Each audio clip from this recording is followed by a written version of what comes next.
All right. New episode of Chainlink Sports here, and today I have Edward Davis, NFL sports agent, and actually CEO, and I imagine founder of Checkmate Sports. Am I correct, Edward? You are correct. Thanks for having me on the show, man. How you doing? Good, good. Thank you for coming on. I appreciate your time. So, pretty cool that you were able to actually start your own sports agency. And is it just NFL right now? Is it just football players that you focus on? Yes, right now I'm licensed as an NFL sports agent. I'm taking the NBA agent test in January. So Laura willing, we passed that and we will, start representing NBA players next year. Now, why did you decide to go solely football first? Did you used to play football in your past? Yeah, I used to play football. I was a quarterback at Virginia State University. So my love for Okay. the game it started with football. And I felt like the easiest path for me was to, start in football. And now that we made a name for ourselves in the football world, we're trying to expand and grow as a company. So we're getting into basketball as well.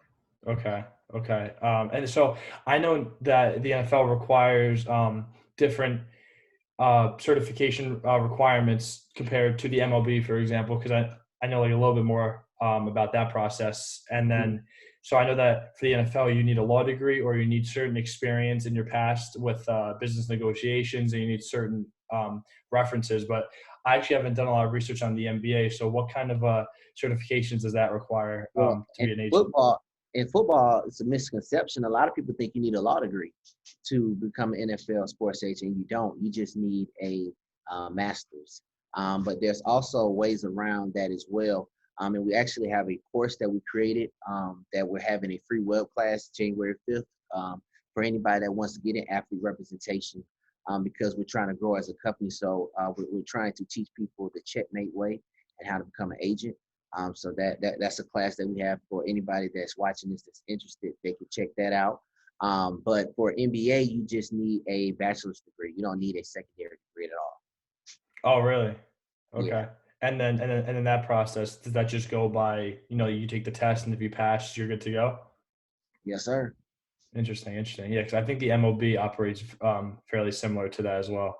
hmm The MLB it's a little bit easier to get into, but it's harder to represent players there. Right. Right. Like the easier it is to get into the sport, it's easy for a reason because it's hard to get those guys. But Right. in the NFL, where it's a little easier to get guys in basketball and baseball, they make it a lot harder to get into. Gotcha. So let's rewind a little bit and to kind of go back to your past when you first founded Checkmate Sports, and I guess just give like a brief overview of what that whole process was like getting that started. Well, when I first got out of grad school, I wanted to intern for, one of the big firms. And unfortunately, I realized that it was not as easy as I thought it was going to be. If you don't have a first round draft pick as a best friend or, a sibling, those internships are hard to come by. Yeah. So after years and years of, knocking my head trying to get into it, I actually just saved up some money and then we started up Checkmate Sports in 2018. Okay. And then what do you offer at Checkmate to try and, separate yourself from the pack? Because there are a lot of people out there that want to get into sports and work in sports, and sports representation, and being a sports agent is a very sexy title. You know what I mean? Like people definitely gravitate towards that. Like if you are an athlete, or just somebody looking to work in sports. So what do you do to kind of separate I think yourself the from the best way to pack? separate, one of my favorite sayings is if you want to go where it's not crowded, go the extra mile. It's never crowded at the extra mile. So if you want to separate yourselves, work harder. So if the job requires you to do this, do a little bit more, and that way you can separate yourself. So if you're trying to get into the business, that's what it's going to take just to get in the door. And to win and succeed, you're going to have a little connection. You're going to have a little bit of luck, and just going to have takes time. Right. And in your agency, how much do you and your team over there? How much do you guys value uh, brand building and marketing in your athletes? Just like obviously like the contract stuff is very important, and like the on field performance, but off the field and looking at the player's personal brand, trying to grow their name. How do you value that? I think it's extremely important, especially in this day and age where you have social media and you have ways that you can leverage your clients' um, name, image, and likeness off the field and Absolutely. your endorsements and sponsorships for them. So I really think it's good, and it's also a changer for firms like myself, because a lot of the big firms, they wait for the big Gatorades, Apples, and all of them to call them, but they don't really do the legwork where to secure funding. And I think that's what separates us from the bigger firms, because we will go out and get deals for our clients that the big firms may not want to do. Right, right. And in terms of the name, image, and likeness, how do you think that this is now going to affect the college athletes who, Game changer. yeah, yeah, because I had to start next school year once they could start making money. So I'm I know that there are certain technicalities where you can't be, a official agent on paper for an athlete while they're in college. But if you are advising any college athletes, how would you try to help them navigate this new chapter in their life? First thing I would tell them is to own their content. Don't just try to put your information on Instagram and YouTube, because if Instagram and YouTube get shut down, then what? You need to leverage the views that you're getting from Instagram and YouTube, and then drive that traffic and the attention that you're getting somewhere that you own. For example, to an email list, to a website, somewhere, to an app that you own, or somewhere that you can monetize that information so that you can carry that fan base throughout the rest of your career, not just stuck on a social media site that could go down any day. Right, right, yeah, and the power of social media is very influential. Have you guys at your agency kind of invested heavily into TikTok or Twitter? Because I know that these are platforms that get a lot of fast, natural growth. Like in my experience with working with guys and just seeing like how content can really spread on those platforms. Well, we really invest. Well, I guess you could say I invest my time into Instagram. And what I did was, being a newer agent, I knew it was going to be difficult to make a name for myself. So I thought it would be great to document the journey from the day I got certified all the way up until now. And that's Okay. what I do my Instagram page, so that just to be 100% transparent with clients and with potential clients and with parents, so that if they have any questions about what I do, or what we stand for, is on the social media page and timestamp. So you can't. The thing about the truth, it doesn't change. So Yeah. they want to know something about me, just go look at the page. Right. Right. Yeah. It's uh, at the crux of it all, producing this content, it's really storytelling, and you're doing it through you, and athletes, can do it better now than they ever can. Um, but I guess going back again to when you did start your agency, how how many obstacles did you face, or maybe like what was the biggest obstacle and learning curve you had to get through to adapt to the new environment? I think the learning curve that I had to learn was to pay for information. A lot of times when you're starting out by yourself, you bump your head against the wall and then you learn. You bump your head against the wall and then you learn. But the thing about this business is, if you bump your head too hard, you may not ever come back from it. So it's Yeah. better to, you might want to pay for some information now, learn from it from somebody that's been there, so that you don't have to bump your head, and then it'll get you where you're trying to go faster. So I think the best thing I could say is to learn from others, so that you don't have to experience those pitfalls yourself. Because the thing Right. about business, a lot of these pitfalls are set by other agents and set by other people in the business, who want you to fall so that they can continue to be on the Forbes list and make hundreds of millions of dollars, and you're out the business. Yeah. And everything that I've heard about the sports representation industry is the main word that comes up is cutthroat. And hmm have you experienced that nature, and was that kind of like an adjustment, maybe having to change your strategy, or just like dealing with others who are like that? I think the thing about the business is, it doesn't get easier; you just get stronger. And one thing I notice about it is, the business is cutthroat, but what they don't talk about is the business is cutthroat not just from the agents. It's from the players. Yeah. It's from the parents. It's from the teams. And honestly, the reason why these agents are cutthroat is because after you survive all these dealing with the parents and the players and the coach, it turns you into that type of person. You know, Right. a Right. lot of people don't come into this business wanting to be, you know, a cutthroat person or whatever. But after years and years and years of going through certain things, you just turn into um, a certain type of individual. And the people who turned you into that individual never take responsibility for it. It's just like the Yeah. Joker didn't just wake up the Joker. Yeah. If somebody turned him into that guy, Right. Right. and they Well, just see they just see the end result. So yeah. it's Yeah. you And go it, through. like that is like a tricky transition too, because you know the person who does make that transition probably doesn't even realize that they're making it in the moment.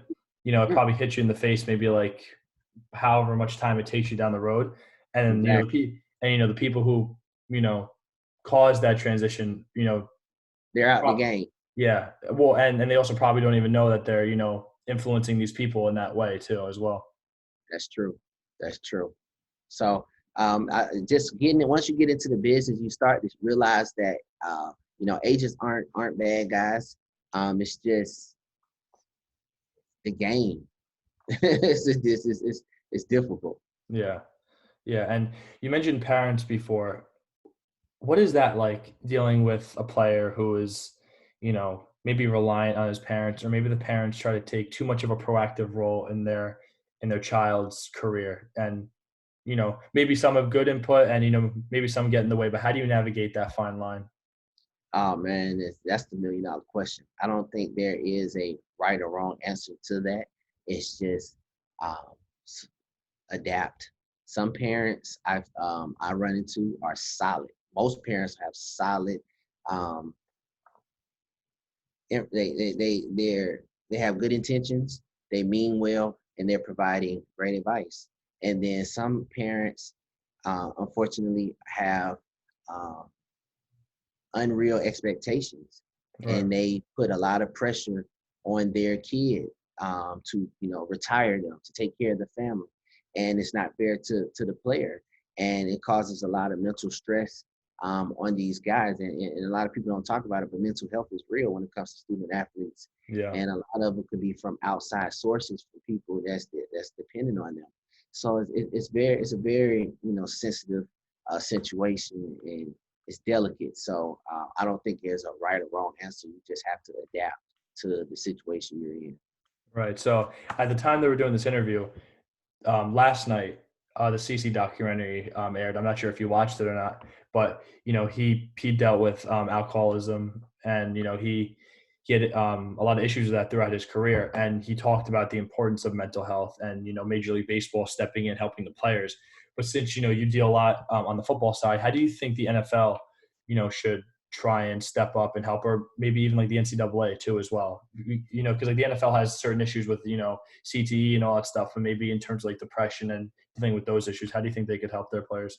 I th- I, I always think that you can improve. So I think the NFL can do a better job. But I want to commend the NFL on the job that they're doing now, because I feel like they invested a lot of money, they invested a lot of resources into these players Right, um, to get the help that they need. I would like to see the NCAA do a better job. I would like to see the colleges do a better job. I would like to see the people that are around these athletes who are making money off of them do a better job, because those are the people who will take, and then once the player is out of the league or in a bad situation, they don't give and they don't help. So I would like to right. see the people that work around the athletes do a better job of helping them with mental health. Yeah, and do you almost see like the root of the problem maybe coming from the fact that certain kids, because in college you could be a starting quarterback your senior year, and then you could be thrust into this like first round draft pick position.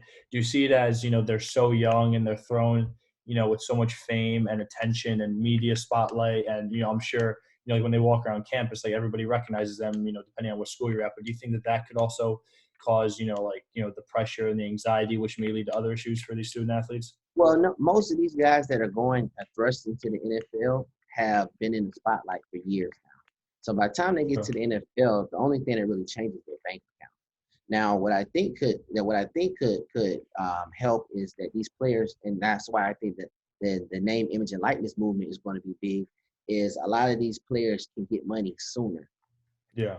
So you will, and the thing about money is it doesn't change you, it reveals you. So these players who actually have the money now, you can really see who they are before they get to the NFL. And I think it will, reveal a lot of characters. And I think it will help players to make, better decisions about if they should come out early in the draft or, hey, you made $2 million in college, you may need to, stay an extra year. So I think it's going to be really interesting to see what happens in the future. Yeah, yeah, and I think that's when a lot of agents or advisors will really need to step in, and the ones who care will take diligent efforts to make sure that these players are spending their money responsibly. You know, they have the right frame of mind when they're making this money at such a young age. Because the big name guys will get deals with big brands and all that stuff. So Mm-hmm. yeah, so I think that, like guys like yourself, agents, and also parents would really need to step up to the plate and make sure, that their son or their daughter, depending on which sport, are really, staying the course on, whatever their future plans are, regardless of the money. Most definitely. I think that with the name, image, and likeness movement that's about to take place, if you've ever thought about becoming an agent or working in the industry, I think right now is a great time to do it. Because the thing about the name, image, and likeness movement, you do not need a college degree to represent those athletes for those Right. markets. Right. So, no longer, need a master's, you don't need to go to law school. You just have to want to do it. So if that's, something that people, that these parents or your brothers and sisters that are about to be a top athlete, you should really look into it. Absolutely. So that kind of transitions into my last question, which would be, anybody out there who might be listening to this that is aspiring to get into the business that you're in, to be a sports agent, be a advisor, manager, whatever it might be, what advice would you give to them trying to break into it? My advice would be for them to sign up for our free web class January 5th. It's at www.sportsagentmasterclass.com. And the reason why I say that is because this business is not built to go at alone. If you try to come into this business alone, unless you have a uh, blood oath connection with a first round draft pick, I will not do this alone because it's too expensive and you're competing against guys making hundreds of millions of dollars. And if you don't Yep. have the inside information and the resources, not only will you not be able to compete, you will get your head bit off completely. So I would highly recommend if somebody wants to get into the industry to come to our free web class January 5th. And that way you can get a inside look at the business, get an inside look at our company, and then see if there's something that they're interested in. Right. And I believe that you can see this web class in your link tree, right, on your social media. Yes, you can go to my bio on Instagram. It's called my agent underscore. And you click the link in my bio. It's in the link tree. You go there, or it's also sportsagentmasterclass.com. Absolutely. That's awesome. So anybody out there listening to this, absolutely check that out. And Edward, that's all I got for you, but I appreciate your time. It's Yeah, I very cool appreciate talking to you. that. All right. Take Yeah, care. no doubt. Good luck with everything in the future. All right, you too.